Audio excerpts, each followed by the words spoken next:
మొన్న సర్పంచ్ ఎన్నికల్లో BRS party ఊహించనంత majority గెలుచున్నారు కాబట్టి, అంటే వాళ్ళు ఊహించనంత అసలు ఏమీ రాదు బీఆర్ఎస్ పార్టీకి అనుకున్న వాళ్ళు ఈరోజు 40% 4000 పై చిలుకు సర్పంచులు గెలుచున్నామంటే ఖచ్చితంగా ఈ ప్రభుత్వానికి వణుకు మొదలైంది.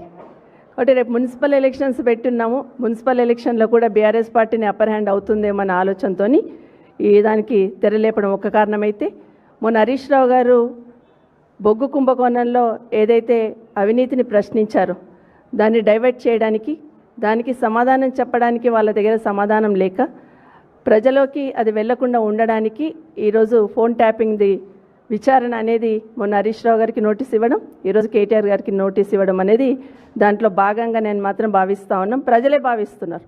అంటే వాళ్ళ అవినీతిని కప్పిపుచ్చుకోవడానికి, దాన్ని డైవర్షన్ చేయడానికి మాత్రమే దీన్ని వాడుకున్నారు అనేది ఇప్పటికే ప్రజలే గమనిస్తూ ఉన్నారు.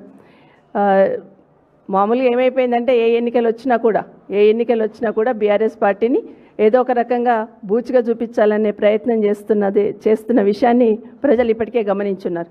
కాబట్టి ఈ మున్సిపల్ ఎలక్షన్లో కూడా లబ్ధి పొందాలంటే ఏదో ఒకటి చేయాలి కదా అనే ఆలోచనతో సిట్ని ఒక శిఖండిలాగా వాడుకుంటున్న విషయాన్ని ప్రజలు గమనిస్తూ ఉన్నారు. ఎందుకంటే ఏ విధంగా అయితే ఈ ప్రభుత్వం నక్కజిత్తుల రాజకీయం చేస్తూ ఉందో అది ప్రతి దాంట్లో గమనిస్తున్నారు. పార్లమెంట్ ఎన్నికల్లో గమనించున్నారు, సర్పంచ్ ఎన్నికల్లో గమనించున్నారు, ఇప్పుడు మున్సిపల్ ఎన్నికల్లో కూడా అదే గమనిస్తూ ఉన్నారు.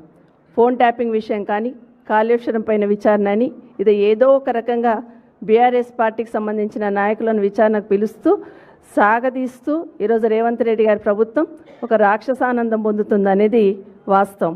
ఎందుకంటే 2 రోజుల కిందట హరీష్ రావు గారికి మళ్ళీ ఇప్పుడు ఇచ్చారంటేనే దాంట్లో ఒక రకమైన కక్ష సాధింపు అనేది స్పష్టంగా కనిపిస్తూ ఉంది. కాంగ్రెస్ పార్టీకి సంబంధించిన వాళ్ళ నాయకురాలు సోనియా గాంధీ గారికి రాహుల్ గాంధీ గారికి నేషనల్ హెరాల్డ్ విషయంలో నోటీసులు ఇస్తే గల్లీ నుండి ఢిల్లీ దాకా హంగామా చేశారు. అది కక్ష సాధింపు అన్నారు, వేధింపు అన్నారు. మరి ఇప్పుడు మీరు చేస్తున్నది ఏంటి? ఇక్కడున్న బీఆర్ఎస్ పార్టీని మీరు వేధిస్తున్నారా, కక్ష సాధిస్తున్నారా అనేది స్పష్టంగా అర్థమవుతోంది. మీకొక నీతి, ఇక్కడున్న వాళ్ళకు ఒక నీతి అనేది ప్రజలు గమనిస్తూ ఉన్నారు. సోనియా గాంధీ గారి మీద రాహుల్ గాంధీ గారికి నోటీసులు ఇస్తేనేమో వేధింపు, కక్ష సాధింపు. అదే పని మీరు ఇక్కడ చేస్తేనేమో అది విచారణలో భాగంగానే కక్ష సాధింపు కాదా? ఒకసారి ఆలోచించమని కోరుతా ఉన్నాను.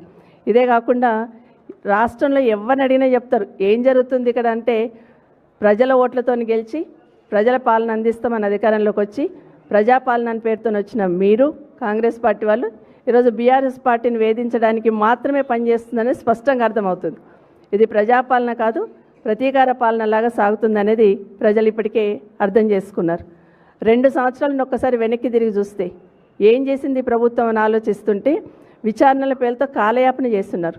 కాళేశ్వరం అన్నారు. కేసీఆర్ గారిని ఎట్టి పరిస్థితులలో వారిని దిగజార్చాలి, వారి పేరుని తక్కువ చేయాలి, వారి స్థాయిని తగ్గించాలన్న ఆలోచనతో కాళేశ్వరం లాంటి ప్రాజెక్ట్ని, ఎందుకంటే ప్రపంచంలోనే అతి ఎత్తైన లిఫ్ట్ ఇరిగేషన్ అలాంటి ప్రాజెక్ట్ని అదేదో కూలిపోయిందని చూపించాలనే శతవిధాల ప్రయత్నం చేసి దానివల్ల రైతులకు ఎంత నష్టమవుతుందన్న ఆలోచన ప్రభుత్వం చేయలేదు. కానీ దాని పేరుతోని కేసీఆర్ గారిని ఏ విధంగా చిన్నతనం చేస్తాము, కేసీఆర్ గారిని ఏ విధంగా అవమానం చేస్తాము, కేసీఆర్ గారిని ఏ విధంగా విచారణకు రప్పిస్తామనే ఆనందాన్ని, రాక్షసానందాన్ని దాంట్లో పొందున్నారు ఈ ప్రభుత్వంలో ఉన్న పెద్దలు.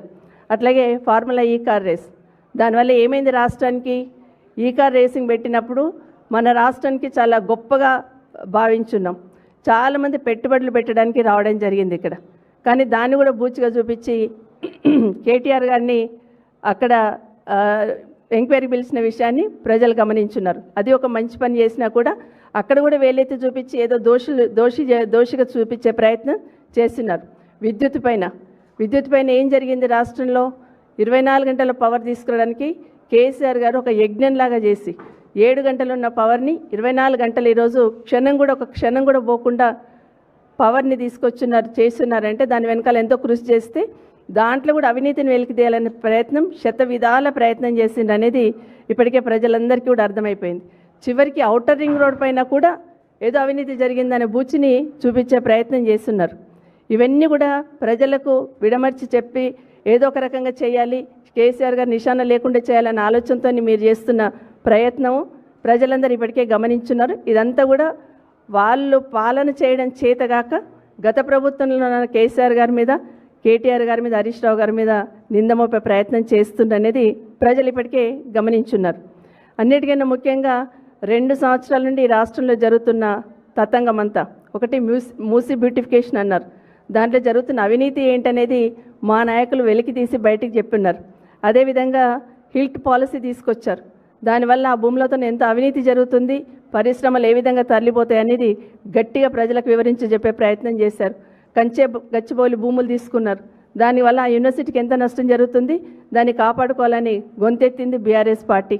అట్లాగే సింగరేణి కుంభకోణంలో, బొగ్గు కుంభకోణంలో ఏ విధంగా బొగ్గు కుంభకోణం జరిగింది అనేది వెలికి తీసిన మరుక్షణం, ఏ విధంగా జరిగింది, ఎక్కడ తప్పు జరిగింది అనేది వెలికి తీసిన మరుక్షణం ఇమీడియట్గా సిట్ నోటీసులు ఇస్తూ ఈ ఫోన్ ట్యాపింగ్ది వెలికి తీసుకొచ్చి మీ దగ్గర జరుగుతున్న, ప్రభుత్వంలో జరుగుతున్న విచ్చలవిడి అవినీతికి అడ్డుకట్ట వేయాలనేది అయితే బీఆర్ఎస్ పార్టీకి సంబంధించిన నాయకులు హరీష్ రావు గారు, కేటీఆర్ గారు చేశారు. వారిని ఇబ్బంది పెట్టాలనే ప్రయత్నంలో వారిని టార్గెట్ చేసి ఈ వేధించి రాక్షస ఆనందం పొందుతుందనేది వాస్తవం. ఒకటి మాత్రం వాస్తవం, కాంగ్రెస్ పార్టీ ప్రభుత్వంలో ఉన్న పెద్దలకి వారి దృష్టి అంతా కేసీఆర్ గారు, కేటీఆర్ గారు, హరీష్ రావు గారి మీద ఉంటే మా దృష్టి అంతా కూడా ప్రజలకు మీరు ఇచ్చిన హామీలపైన ఉంటుంది, మీరు చేస్తున్న అవినీతి పైన ఉంటుందని మాత్రం గుర్తు చేస్తూ ఉన్నాను. ఇక సిట్ విషయంలో, సిట్ వేస్తున్నారు కదా, నేను కూడా ఈ ప్రభుత్వం కాదు పోలీస్ అధికారులను కోరుతా ఉన్నాను. ఎందుకంటే మొన్న ఒక పేపర్లో చదివాను నేను, సిట్ అనేది ముఖ్యమంత్రికి సంబంధం లేకుండా అధికారులే వేస్తున్నారన్నారు. కాబట్టి నేను కూడా అధికారులను అడుగుతూ ఉన్నాను, మరి ఇప్పుడు సిట్ వేయండి. మంత్రుల పంపకాల మీద గొడవ జరుగుతుంది, ప్రతిరోజు పేపర్లు వస్తుంది, దాని మీద సిట్ వేయండి. మంత్రులు కూడా మా ఫోన్లో ట్యాప్ అయినాయి అంటున్నారు, దాని మీద సిట్ వేయండి. పారిశ్రామికవేత్తలను గన్ను పెట్టి బెదిరిస్తున్నారు, దాని మీద కూడా సిట్ వేయండి. ఈ ప్రభుత్వం వచ్చిన తర్వాత పేదల భూములను విచ్చలవిడిగా లాగేసుకుంటున్నారు, దాని మీద కూడా సిట్ వేయండి. ఎందుకంటే మీకు ముఖ్యమంత్రి గారి పర్మిషన్ అక్కర్లేదు కదా.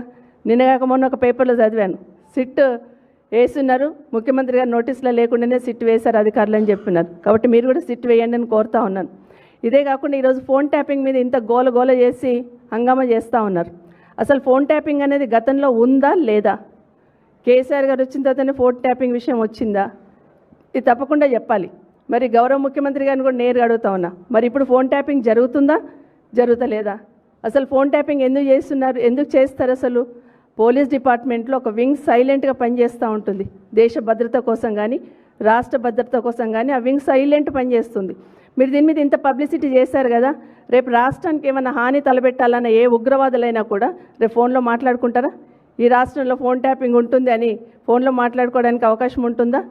ఇది ఎవరికి నష్టం చేస్తుంది అనేది ఒకటి గుర్తుపెట్టుకోవాలి. ఇంకొక మాట మీరు చెప్తా ఉన్నారు, ఈరోజు హరీష్ రావు గారికో కేటీఆర్ గారికో ఫోన్ ట్యాపింగ్లో సంబంధం ఉంది అంటున్నారు. అసలు సిట్ వేస్తేనే, ఈ రాష్ట్రంలో సిట్ వేస్తేనే ముఖ్యమంత్రి గారి నోటీసులో లేదని చెప్తున్నా మీరు. మరి ఫోన్ ట్యాపింగ్ అనేది మంత్రుల వరకు వస్తుందా? మంత్రులు ఆదేశిస్తే ఫోన్ ట్యాపింగ్ జరుగుతుంది అనేది దయచేసి గమనించమని కోరుతా ఉన్నాను. అసలు ఆ డిపార్ట్మెంట్లో ఒక వింగ్ సైలెంట్గా పనిచేస్తూ ఉంటుంది, రాష్ట్ర భద్రత కానీ ప్రజల భద్రత కోసం సైలెంట్గా పనిచేసే వింగ్ని ఈరోజు మీరు బహాపట్టంగా చెప్పేసి దానివల్ల నష్టం జరిగేటట్టు చేస్తుంది అనేది వాస్తవం. ఇప్పటికీ అడుగుతా ఉన్నాను, అసలు ఫోన్ ట్యాపింగ్ ఈ రాష్ట్రంలో మరి మీరు చేస్తున్నారా లేదా? ఫోన్ ట్యాపింగ్ జరుగుతుందా లేదా? ప్రజలను, రాష్ట్రాన్ని దృష్టిలో పెట్టుకొని ఆ వింగ్ పనిచేయాలి. పనిచేస్తుందా? ఆ వింగ్ని క్లోజ్ చేశారు, అది చెప్పాల్సిన అవసరం ఉంది. ఎందుకంటే ఏదీ లేదు కాబట్టి ఏదో ఒక రకంగా బీఆర్ఎస్ పార్టీ నాయకులను టార్గెట్ చేయాలనే ప్రయత్నంలో భాగంగానే మీరు ఈరోజు ఈ సిట్ వేసి ఫోన్ ట్యాపింగ్ దాన్ని ఎంక్వైరీ చేస్తున్న విషయాన్ని ప్రజలు ఇప్పటికే గమనించున్నారు.